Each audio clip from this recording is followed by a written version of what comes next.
যাহারা গো মনে ধন্য হলো মানব কুল, সকল নবীর সেরা নবী মুহাম্মদ রাসূল। সবাই বলেন, সকল নবীর সেরা নবী মুহাম্মদ রাসূল, সকল নবীর সেরা নবী মুহাম্মদ রাসূল। 12ই রবিউল আউয়াল চাঁদে আসলেন নবী এই জগতে, ঠিক কিনা বলুন? 12ই রবিউল আউয়াল চাঁদে আসলেন নবী এই জগতে। নূরুন আলা নূর নবী সরদারে নবী কুল, সকল নবীর সেরা নবী মুহাম্মদ রাসূল, সকল নবীর সেরা নবী মুহাম্মদ রাসূল।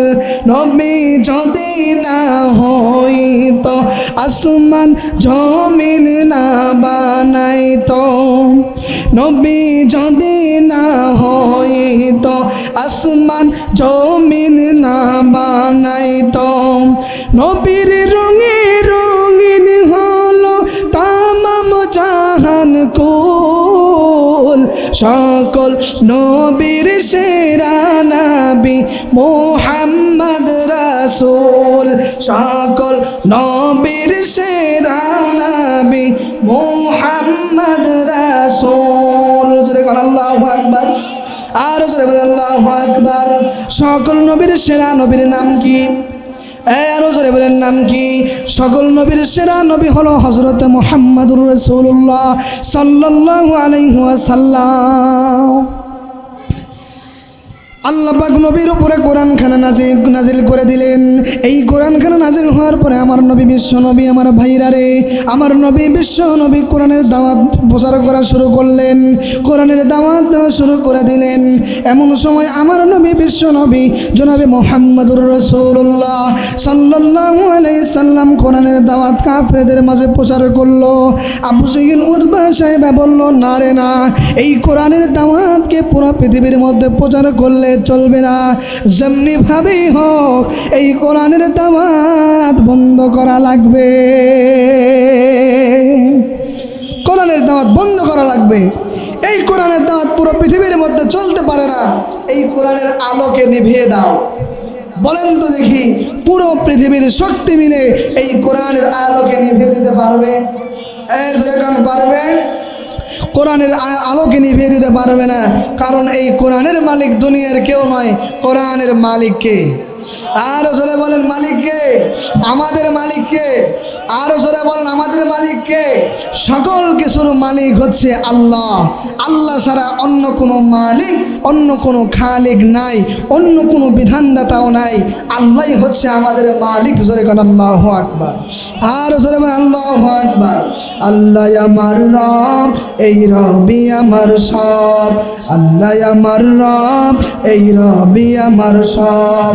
দমে দমে তনু মনে তারি অনুভব, দমে দমে তনু মনে তারি অনুভব। তোমার দুনিয়াতে আমি যেদিকে তাকাই, অথই নিয়ামতে ডুবে আছি সবাই। পাক পাখালির গানে শুনি তাসবিহ কলরব, তাসবিহ কলরব।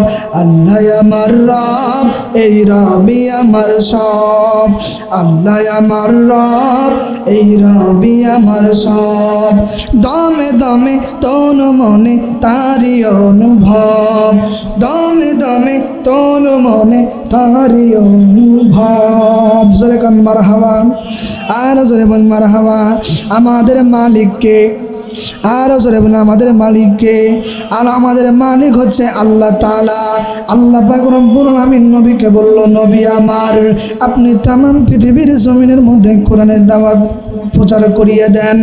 আমার নবী নির্যাতন নিপীড়ন সহ্য করে আমার নবী তাইফের কাফেরদের কাছে দাওয়াত দিতে গেলেন। তাইফের কাফিররা আমার নবীর দাওয়াত গ্রহণ করলো না। তাইফের কাফিররা আমার নবীকে পাথর মেরে রক্তাক্ত করে দিলেন। আমার নবীকে তাইফের কাফিররা বলল, না রে না, এই নবীর দাওয়াতকে গ্রহণ করা যাবে না। তাইফের ছোট্ট ছোট্ট কাফের বাচ্চাদেরকে দিয়ে পাথর মারা শুরু করে দিল। আমার নবী দুনিয়া থেকে বিদায় হয়ে যাবে এমন উপক্রম হয়ে গেল। আমার আল্লাহ জিবরাইলকে ডাক দিয়ে বলে, জিবরাইল যা রে, তাড়াতাড়ি করিয়া যা। আমার নবীর এক ফোঁটা রক্ত যদি জমিনের মধ্যে পড়ে যায় রে, আমার নবীর এক ফোঁটা রক্ত জমিনে পড়লে জমিন তামা হয়ে যাবে। ও জিবরাইল, তুই তাড়াতাড়ি করিয়া যা, আমার বন্ধুরে জানায় দে, আমার বন্ধু যেন, আমার বন্ধুরে যে তুমি এই কথাটা বলিয়া দাও। হযরত জিবরাইল আলাইহিস সালাতু ওয়াস সালাম আল্লাহর নবীর কাছে এসে বলতেছে, নবী আমার, আপনাকে তাইফের কাফিররা দুনিয়া থেকে বিদায় করে দিতে চায়। ওগো নবী আমার, আপনি বলেন, আপনি শুধু একবার বলেন, আপনি যদি বলেন তাইফের কাফিরদেরকে পাথরের চাপা দিয়া আমার আল্লাহ রব্বুল আলামিন তাইফের কাফিরদেরকে ধ্বংস করে দিবে। জোরে কান আল্লাহু আকবার, আর জোরে জোরে বলেন আল্লাহু আকবার। আমার নবী বলল, না রে জিবরাইল, না, আমি তাইফের কাফিরদেরকে মারতে চাই না। কারণ তাইফের কাফিররা যদি কোরআন কালেমা না পড়ে, এই কালেমা যদি নাও পড়ে, তাদের এমন আত্মীয় স্বজন আসবে রে, সেই আত্মীয় স্বজনগুলো কালেমা পড়ে মুসলমান হয়ে যাবে। না রে না, আমি মারতে দিব না, আমি মারতে দিব না। ওগো জিবরাইল, আল্লাহকে যা বল, যত মার খাওয়ার আমি মার খাবো, যত নির্যাতন সবার আমি নির্যাতন সইব রে, কিন্তু আমি কোরআনের দাওয়াত থেকে দূরে সরে যাব না। আর জোরে বলেন সুবহানাল্লাহ। আমার নবী বিশ্ব নবী বললেন, না রে জিবরাইল, না, আমি এই কোরআনের দাওয়াত থেকে এক চুল পরিমাণ সরে যাব না।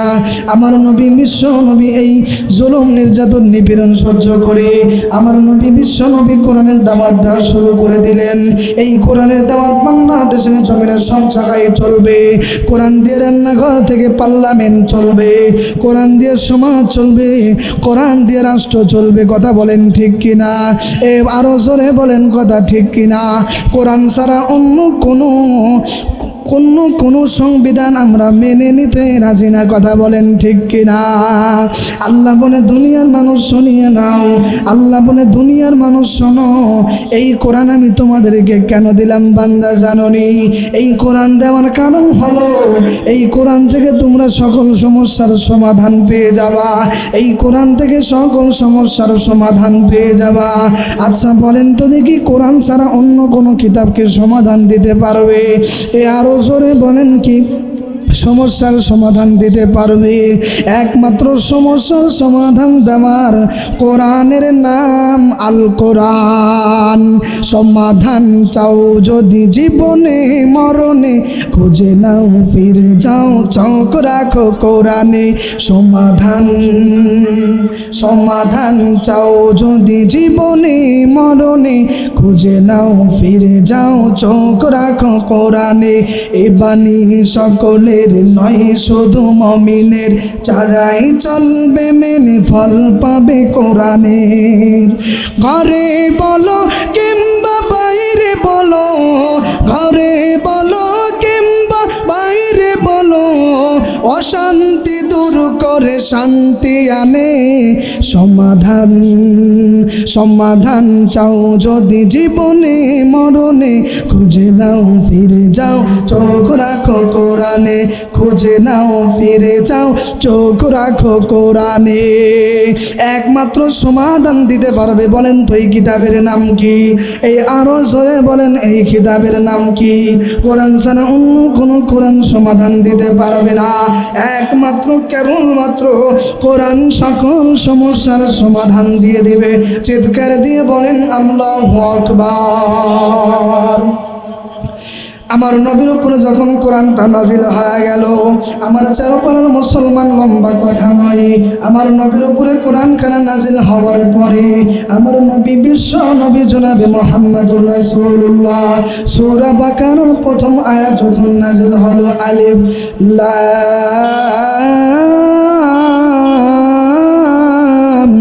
মিম, আর জোরে বল আল্লাহু আকবার।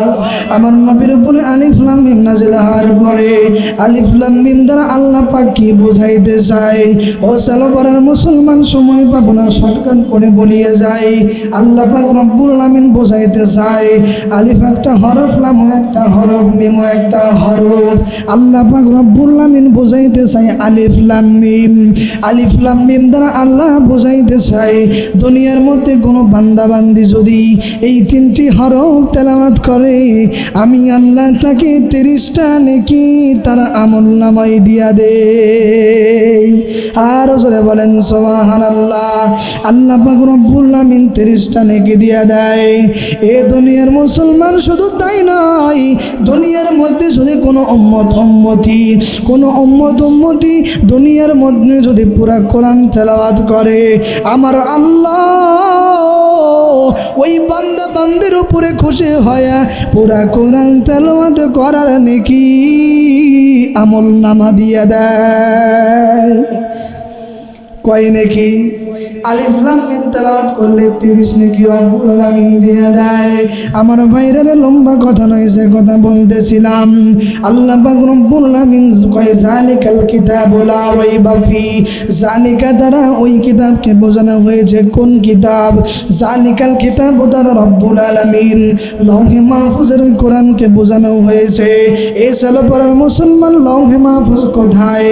লৌহে মাহফুজ ঢাকায় না, ইন্ডিয়ায় না, আমেরিকায় না, লৌহে মাহফুজ হলো আমার আল্লাহ পাকের আরশে। আর জোরে বলেন সুবহানাল্লাহ। লৌহে মাহফুজের মধ্যে আল্লাহ পাক রব্বুল আলামিন কোরআন নাজিল করিয়া দিল। আমার বাইরের কোরআনখানা যখন নাজিল হয়ে গেল আমার নবীর উপরে, আমার নবী বিশ্ব নবী কোরআনের দাওয়াত প্রচার করতে শুরু করে দিল। আল্লাহ পাক রব্বুল আলামিন তখন আয়াত নাজিল করে দিল। আল্লাহ পাক রব্বুল আলামিন জানায় দেয়, ওয়া মা আরসালনাকা ইল্লা রাহমাতাল লিল আলামিন।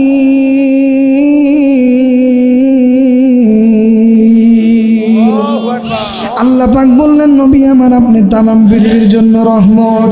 ওগো নবী, আপনাকে আমি তামাম পৃথিবীর জন্য রহমত হিসাবে প্রেরণ করেছি। আমার নবী হচ্ছে রহমাতুল লিল, আর রহমাতুল লিল। আমার নবী হচ্ছে রহমাতুল লিল আলামিন। এই রহমাতুল লিল আলামিন এই লকব আমার নবী নিজে নিজে নেয় নাই। এই রহমাতুল লিল আলামিন লকব আমার আল্লাহ খুশি হয়ে আমার নবীকে এই লকব দান করেছে। জোরে গণ সুবহানাল্লাহ। রহমাতুল লিল আলামিন নবীজি হাদিসে প্রমাণ, উম্মত বিনে কে বুঝিবে দয়ার নবীর শান।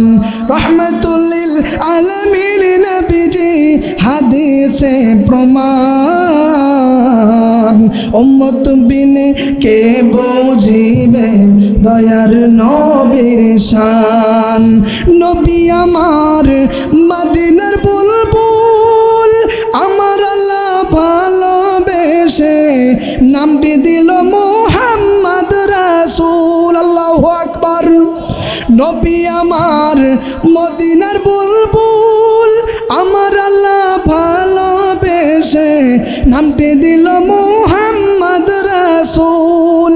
ওই নবীরে ভুল বুঝিলে, ওই নবীরে ভুল বুঝিলে জান্নাত হয় হারাম।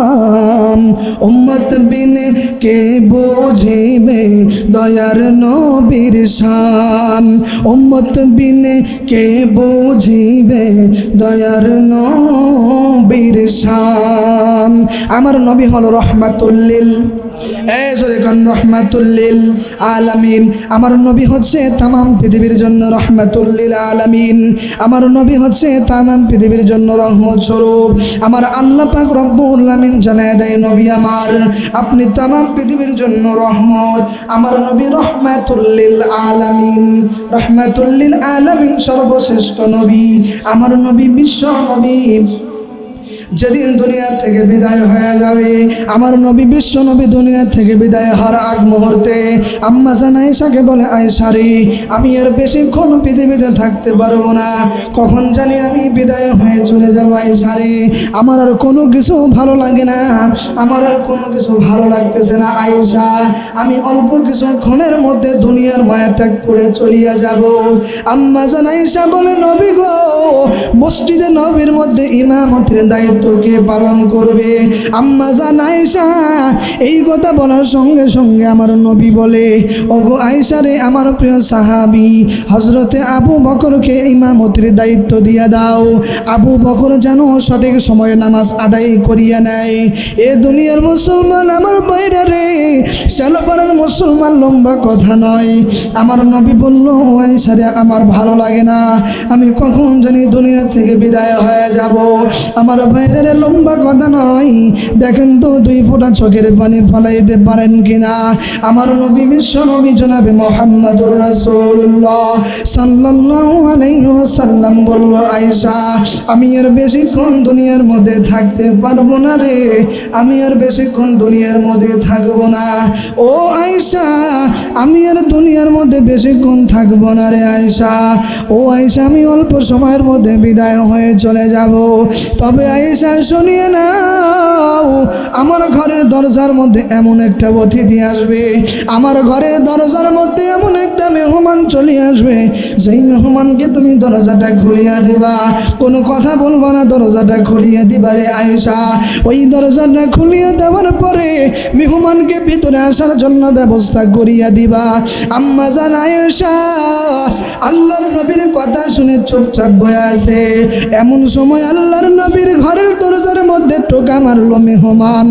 এমন সময় আমার নবী বলতেছে, আয়েশা দরজাটা খুলিয়া দাও। আম্মা জান আয়েশা যখন দরজাটা খুলিয়া দেয়, ও সালপরের মুসলমান লম্বা কথা নয়, অল্প কথা বলতে যায়। আম্মা জান আয়েশা দরজাটা খুলিয়া দেওয়ার সঙ্গে সঙ্গে মালাকুল মউত হযরতে আজরাইল আলাইহিস সালাতু ওয়াস সালাম আমার নবীর সালাম দেয়, আসসালামু আলাইকুম ইয়া রাসূলুল্লাহ, আসসালামু আলাইকুম ইয়া হাবিবাল্লাহ। ওগো নবীজি, আমি আপনার সামনে হাজির হয়ে গেছি। আমার নবী ডাক দিয়ে বলে, আজরাইল, ও আজরাইল, আর 1 সেকেন্ড দেরি করবা না, তুমি আমার জানখানা কবজ করিয়ে নাও। আর 1 সেকেন্ড দেরি তুমি করতে পারবে না আজরাইল, আর 1 সেকেন্ড দেরি নয়, তাড়াতাড়ি আমার জানকে কবজ করিয়ে নাও। হযরতে আজরাইল দুনিয়ার মুসলমান, হযরতে আজরাইল বন্ধুরে জানখানা কবজ করবি। এমন সময় আমার নবী বিশ্ব নবী জনাবে মুহাম্মদুর রাসূলুল্লাহ সাল্লাল্লাহু আলাইহি ওয়াসাল্লাম আমার নবী বলতেছে, আজরাইল তাড়াতাড়ি আসানের সাথে আমার জানখানা কবজ করে নাও।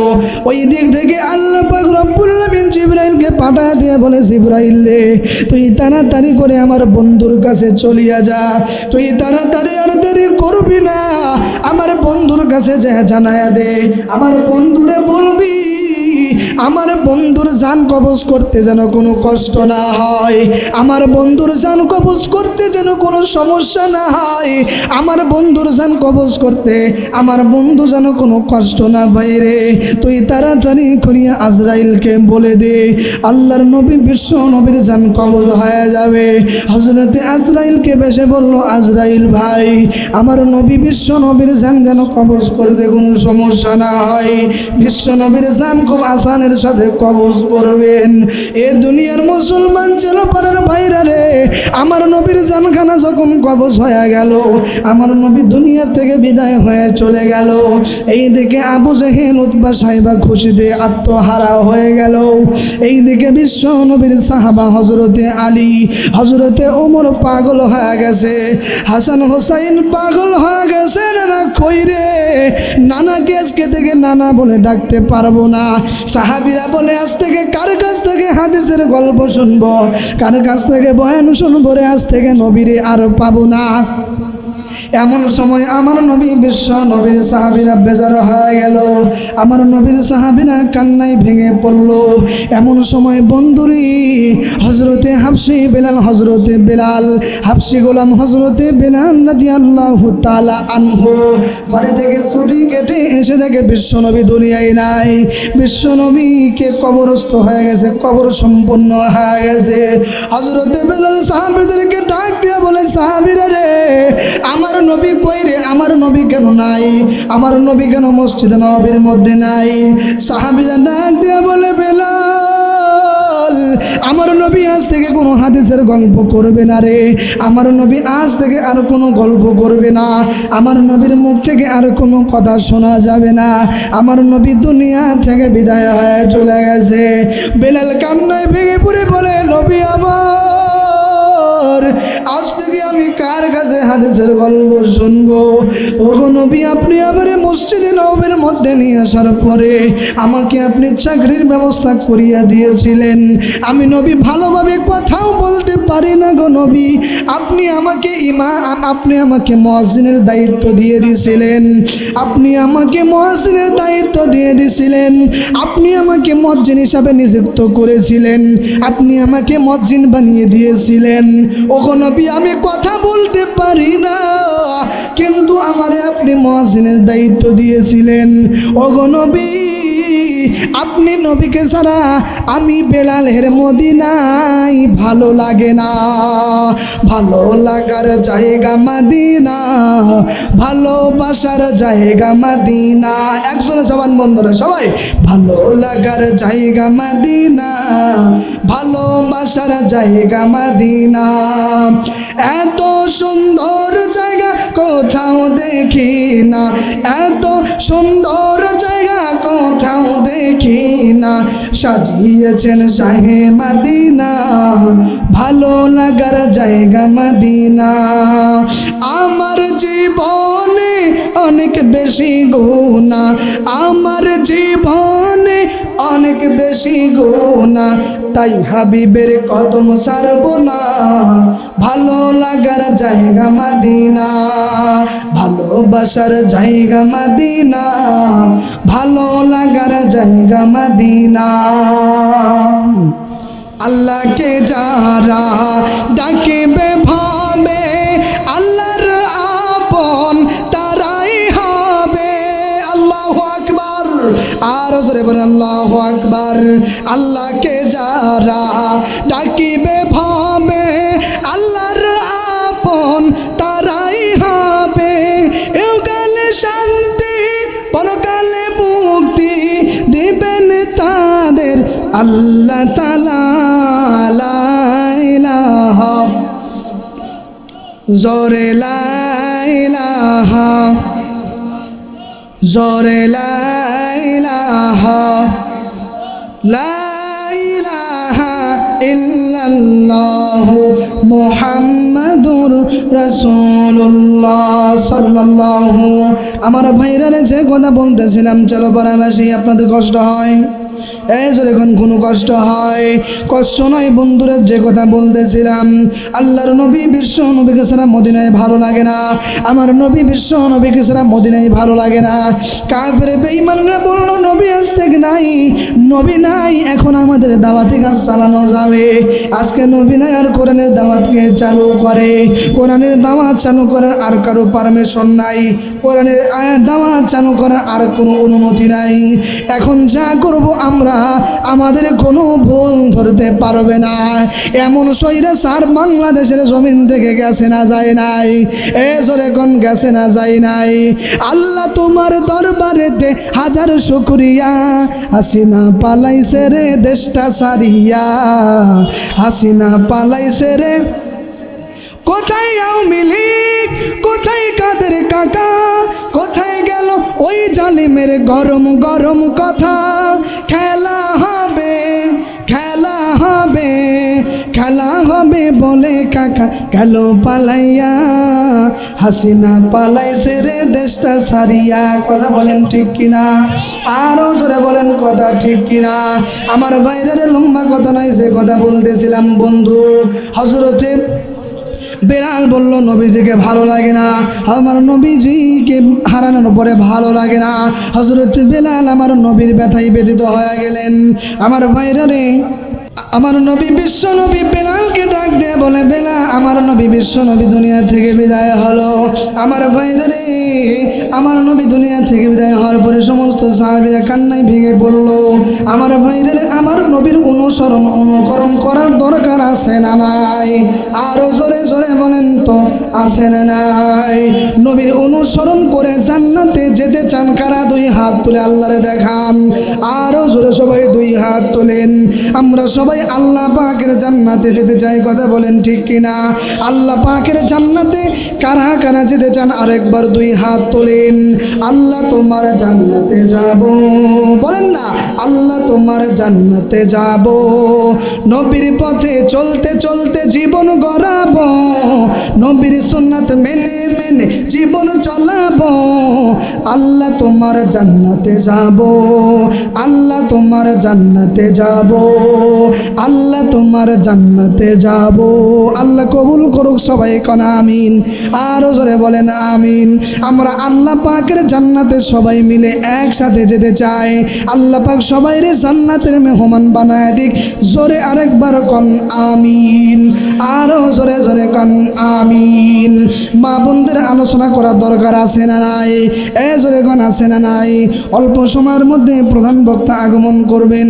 আমার বাইরের লম্বা কথা নয়, মা বোনদের আলোচনা করার দরকার আছে না নাই? কারণ মা বোনেরা বিগত দিনে ছিল এই দেশের সরকার।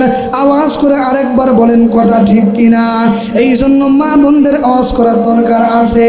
আমার মা বোনেরা হচ্ছে টাকার গোডাউন। মা বোনেরা সবচাইতে বেশি দান করে, কথা বলেন ঠিক কিনা? মা বোনরা সব সময় দানের দিক দিয়ে এক হাত আগে, কথা বলেন ঠিক কিনা? এই জন্য মা বোনদের জন্য কিছু কথা বলার দরকার আছে না নাই? একজন মা কত কষ্ট করে একজন সন্তানকে মানুষের মতো মানুষ করে, একজন সন্তানকে কত কষ্ট করে মানুষের মতো মানুষ করে।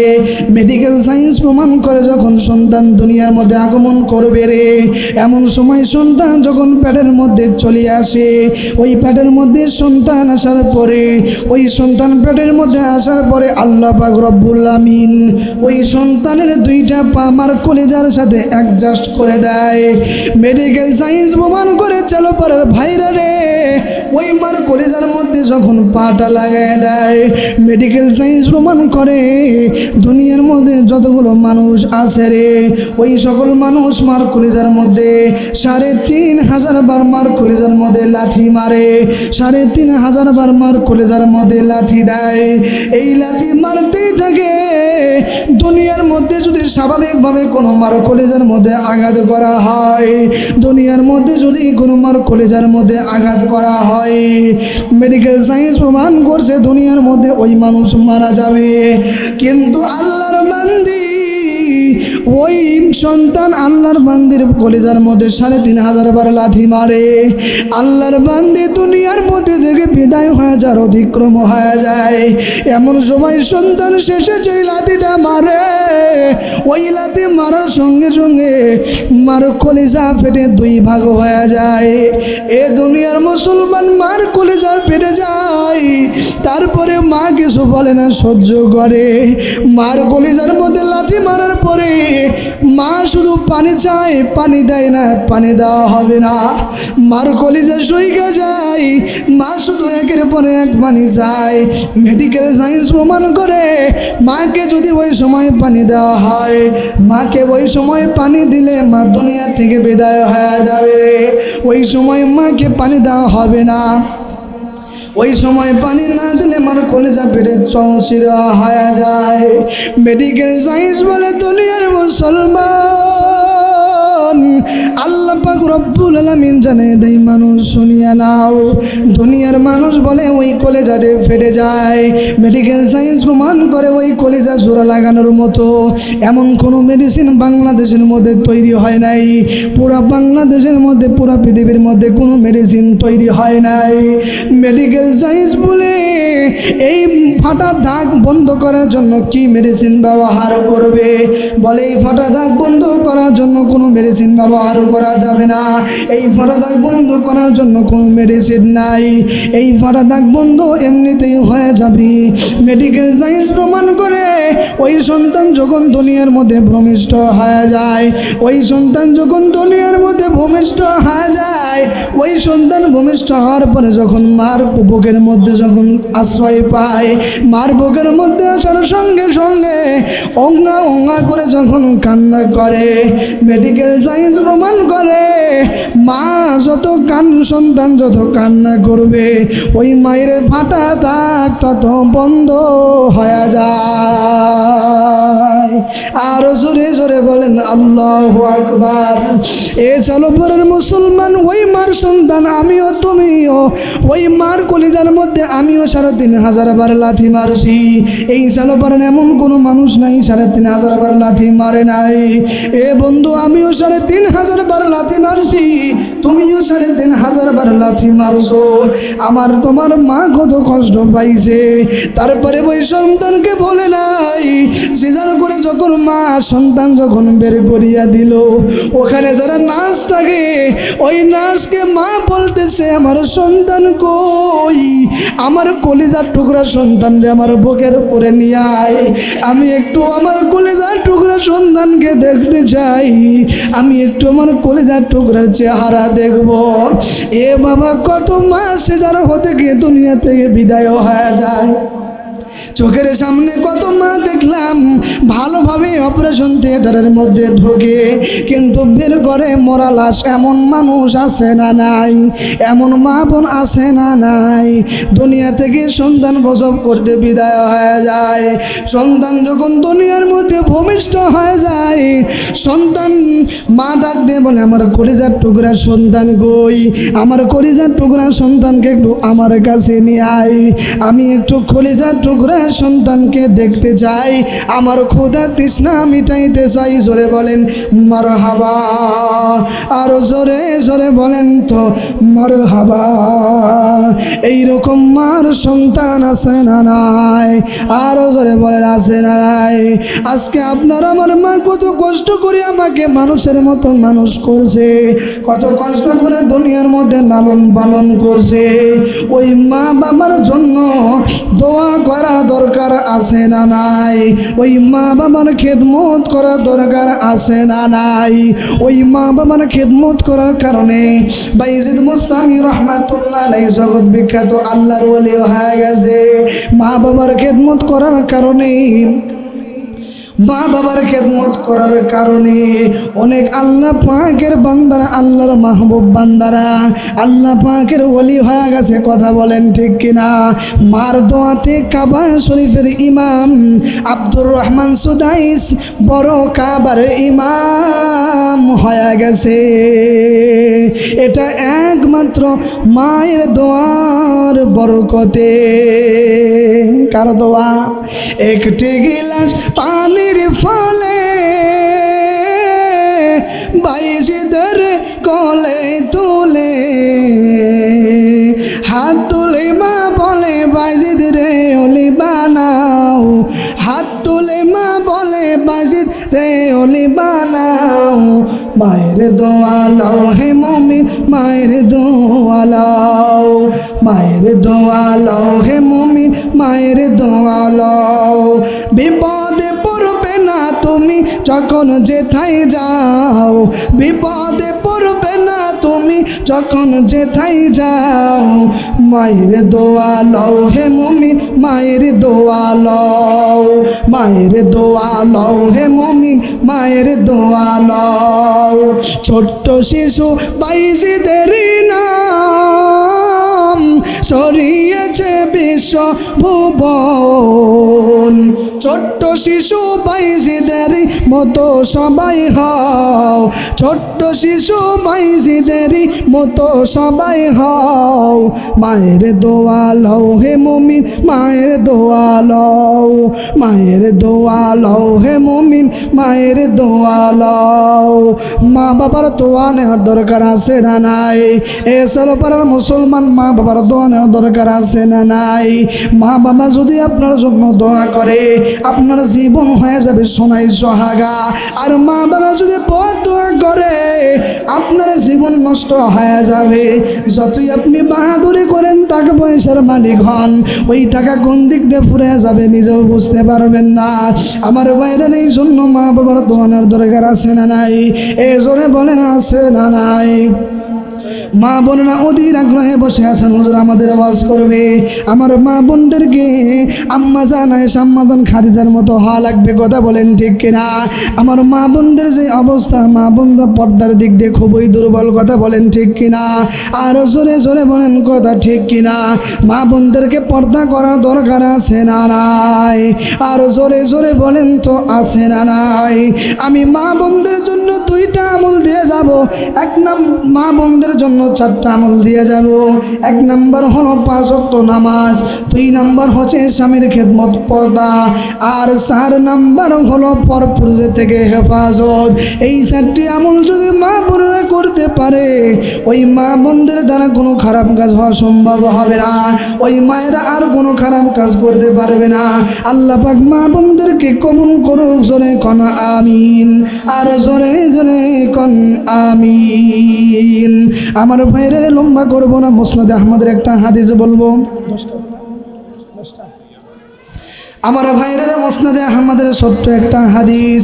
আল্লাহর নবী, বিশ্ব নবী জনাবে মুহাম্মদুর রাসূলুল্লাহ সাল্লাল্লাহু আলাইহি সাল্লাম মসজিদে নববীর মধ্যে বসা। এমন সময় ছোট্ট একটা বালক হাঁপাইতে হাঁপাইতে বিশ্ব নবীর কাছে হাজির হয়ে গেল। আমার নবী ডাক দিয়ে বলে, ও বালক, তুমি ছোট্ট মানুষ, হাঁপাইতে হাঁপাইতে কেন আসো? বলে, ইয়া রাসূলুল্লাহ, আমার বাবা আপনার সাহাবী। আমার বাবা গত রাত্রে 12টার সময় দুনিয়ার মায়া ত্যাগ করে বিদায় হয়েছে। ওগো নবী, আমি এতিম না, আমি এতিম বালক। আমি আজ থেকে কারে বাবা বাবা বলে ডাকবো? আমি আজ থেকে কারে বাবা বলে ডাকবো? আমার নবী বলে, বালক রে, আমি 6 বছর বয়সে বাবাকে হারিয়েছি, আমি তোরে কেমনে বাবার কথা বলবো রে? ওই ছোট্ট বালক বলতেছে, না নবীজি, আমি আজ থেকে কেন কাকে বাবা বলে ডাকবো একটু বলিয়া দেন। আমার নবী, বিশ্ব নবী বলে, বালক রে, আজ থেকে আমি হলাম তোর বাবা, আর মা খাদিজা হলো তোর মা। জোরে বলেন আল্লাহু আকবার। বালক বলতেছে, নবী আমার আরেক কথা বলা লাগবে, আপনি বলুন তো আমার বাবা জান্নাতি নাকি জাহান্নামী? আমার নবী ডাক দিয়ে বলে, বালক রে, তোর বাবা জান্নাতি নাকি জাহান্নামী কথা আমি বলতে পারবো না। আমি কেমন করে বলবো তোর বাবা জান্নাতি নাকি জাহান্নামী? আল্লাহর বান্দা বলতেছে, না হুজুর, বলতে হবে। হযরতে জিবরাইল আমিন এসে নবীর কাছে কয়, নবী গো, আপনার এই বালকের বাবা সরাসরি আল্লাহর জান্নাতে যাবে। আর জোরে বলেন না সুবহানাল্লাহ। আমার নবী, বিশ্ব নবী বললেন, সাহাবীরা রে, আমার এই বালকের বাবাকে মসজিদ নববীর সামনে নিয়ে আসো। মসজিদ নববীর সামনে বিরাট মাঠের মধ্যে জানাজার নামাজ হবে। জানাজার নামাজের ইমামতি করবে আমার নবী, বিশ্ব নবী। আমার ভাইরা রে, লম্বা কথা নয়, আমার নবী বিশ্ব নবী জানাজার ইমামতি করবে। আমার নবী বিশ্ব নবী জানাজার মধ্যে দাঁড়ায় গেলেন। প্রথম তাকবীর যখন হাত বাঁধলেন, আল্লাহর নবী দেখে ওই লোকের 2টা হাত তুলে নাড়াচাড়া করতেছে। আল্লাহর নবী বলল, ও আবু বকর রে, তাড়াতাড়ি চেক কর, এই লাশটা তো এখনো মরে নাই, এই লাশ এখনো জ্যান্ত আছে, লাশ মরে নাই। হযরতে আবু বকর যে চেক করে দেখে, না, আল্লাহর নবীর সাহাবী দুনিয়া থেকে বিদায় হয়ে গেছে। নবীর কাছে এসে বলে, নবী গো, আপনার সাহাবী তো দুনিয়া থেকে বিদায় হয়ে চলে গেছে। আমার নবী দ্বিতীয় তাকবীর যখন হাত বাঁধলেন, এমন সময় আমার নবী দেখে আল্লাহ রাসূলের ওই সাহাবীর পা 2টা নাড়াচাড়া করতেছে। আমার নবী বলল, ওমর রে, তাড়াতাড়ি করে চেক করো। আবু বকরের চেক করা হয় নাই রে, তুমি ভালো করে চেক করো। হযরত ওমর চেক করে দেখে না ইয়া রাসূলুল্লাহ আপনার সাহাবী দুনিয়া থেকে বিদায় হয়েছে। আমার নবী তৃতীয় তাকবীর বানলেন একই অবস্থা, চতুর্থ তাকবীর যখন বানবেন একই অবস্থা। আল্লাহর নবী বলতেছেন না তোমাদের চেক করা হয় নাই। আমার নবী বিশ্ব নবী ভালো করে চেক করে, আমার নবী বিশ্ব নবী চেক করে আমার নবী যখন মুখের কাপড়টা টান দিলেন, এমন সময় আমার নবী লক্ষ্য করে দেখে ওই লাশের মাথার উপরে একটা অজগর সাপ ফেনা দুলতেছে। আমার নবী অবাক হয়ে ডাক দেয়, কি ব্যাপার? আমি শুনলাম এই সাহাবী জান্নাতি, কিন্তু এখন আমি নিজের চোখে দেখলাম সাহাবী জাহান্নামী। কারণ কি? আমার আল্লাহ জিবরাইল আমিনকে পাঠিয়ে দিয়ে বলে, জিবরাইল রে আমার নবীরে বলে দে এই বান্দার এমন একটা গুনাহ রয়েছিল, যেই গুনার শাস্তি আল্লাহ পাক রব্বুল আলামিন দুনিয়া থেকে দিচ্ছে। তাই মরা মরতে দেরি, কবরে রাখতে দেরি, আল্লাহর বান্দা জান্নাতে পৌঁছাতে আল্লাহ দেরি করবে না। জোরে কম সুবহানাল্লাহ, আর জোরে জোরে বলেন সুবহানাল্লাহ। ও তুই এই দুনিয়ার মায়ায় পড়ে করছো কতই বাহানা, এই যে নয় তোর আসল বাড়ি, কবর যে তোর আসল ঠিকানা। কথা বলেন ঠিক কিনা? এই যে নয় তোর আসল বাড়ি, কবর যে তোর আসল ঠিকানা। ভাই বেরাদার যারাই ছিল একে একে সব হারালো, তুমি আমি কেউ রব না, তুমি আমি কেউ রব না, দিতে হবে রওনা। এই যে নয় তোর আসল বাড়ি, কবর যে তোর আসল ঠিকানা। এই যে নয় তোর আসল বাড়ি, কবর যে তোর আসল ঠিকানা। লক্ষ লক্ষ টাকার মালিক আছে না নাই? জোরে বলেন লক্ষ লক্ষ টাকার মালিক আছে না নাই? আল্লাহর বান্দা মনে করে সারা জীবন আমি এই টাকা নিয়ে দুনিয়ার মধ্যে থাকবো, সারা জীবন আমি এই টাকা নিয়ে দুনিয়ার মধ্যে বাঁচবো। না না না, এই টাকা তোমার কবর পর্যন্ত যাবে না, এই ক্ষমতাটা তোমার কবর পর্যন্ত যাবে না। তোমার কবরে যাবে নেক আমল আর সাদা 3 টুকরা মার্কিন কাপড়। কথা বলেন ঠিক কিনা? আর জোরে বলেন কথা ঠিক কিনা? ওই কবরের মধ্যে যখন তোমাকে নামাবে, যত বড় লোকই হোক কবরের মধ্যে কিছু নিয়ে যাইতে পারবে না, 3 টুকরা কাপড় ছাড়া কোনো কিছু নিয়ে যাইতে পারবে না। ওই কবরের মধ্যে খালি হাতে যাওয়া লাগবে। দৃষ্টান্ত দিতে গেলে জুলকারনাইন, বাদশা জুলকারনাইন যখন মৃত্যুবরণ করলেন, চলো পড়ার মুসলমান, মৃত্যুবরণ করার পরে বাদশা জুলকারনাইন জানায় দিল, বাড়ির লোকেরা শুনিয়ে নাও, আমি জুলকারনাইন যখন দুনিয়া থেকে বিদায় হয়ে চলে যাব, আমি যখন দুনিয়া থেকে বিদায় হয়ে চলে যাব, এই সময় তোমরা আমাকে একবারে কাফনের মধ্যে প্যাকেট করবা না, আমার 2টা হাত বাহির করিয়ে দিবা, আমার 2টা হাত তোমরা বাহির করিয়ে দিবা। আল্লাহর বান্দার কথা শোনার পরে ছেলে আর মেয়ে মৃত্যু যখন বরণ করিয়া নিল, এমন সময় বাদশা জুলকারনাইনকে ওই পাড়ার মধ্যে দিয়ে, মহল্লার মধ্যে দিয়ে হাঁটাইতেছে। পাড়ার লোক জিজ্ঞেস করে, কি ব্যাপার? বাদশা জুলকারনাইন কেন এমন করে হাতটা বের করিয়া দেয়? তখন দুনিয়ার মানুষ বলতেছে, বাদশা জুলকারনাইন বাদশা থাকা অবস্থায় আমাদের কাছ থেকে ধন সম্পদ সোনা দানা নিছে, মরে যাওয়ার পরেও বাদশা জুলকারনাইনের লোভ লালসা যায় নাই, মরে যাওয়ার পরেও বাদশা জুলকারনাইন আমাদের কাছ থেকে ধন দৌলত চায়, আমাদের কাছে টাকা করি চায়। কিন্তু জুলকারনাইনের লোকজন বলতেছে না, মূলত আমার কাছে টাকা পয়সা চাই না, আমি চাই নেক আমল।